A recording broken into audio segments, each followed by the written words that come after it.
Never seen a phone flex and fold this far without snapping in all the history of performing these durability tests. The $150 Moto G survived better than the $1,500 Pixel Fold. May it rest in peace. My desk is still burned from that one.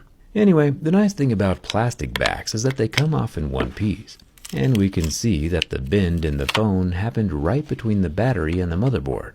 I'll grab my Phillips head screwdriver and remove 9 screws from the top plastics and another 9 screws from the lower plastics. And then of course we can put the little G to sleep since he's not going to want to be awake for what happens next. With the SIM and expandable memory card tray removed, instead of just the plastic lid coming off the motherboard like they usually do, this time around the Moto G's entire frame lifts off and away from the screen, leaving the motherboard and screen behind. A little weird, but if it helps the phone cost hundreds of dollars less than everything else out there, I'll allow it. I'll unplug the battery, just like a little Lego, along with the fingerprint scanning power button, and 2 more long extension ribbons that snake under the battery. The lower loudspeaker comes out next. It's pretty easy to see that this one doesn't have any balls inside, since the whole cavity is missing its back wall. The speaker is using a rubber gasket and the back side of the screen as its 4th wall, which is definitely a cheaper way to build. Turns out there are a lot of creative ways to use that 4th wall, if you know what I mean. But surprisingly, even at this price, Motorola doesn't skimp out on waterproofing.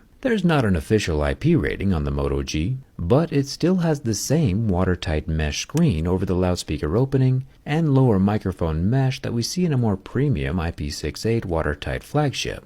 I wouldn't trust it to be submersible or anything, but it's still pretty cool that Motorola had enough budget left over to at least protect some of the larger openings. And what is this? As an expert in vibrators, this is an oscillator we haven't seen since the early iPhone days. An eccentric rotating mass vibrator. A blast from the past right out of the early 2000 flip phones. This chunker sits right above the headphone jack from the same era. It's kind of like a museum in here.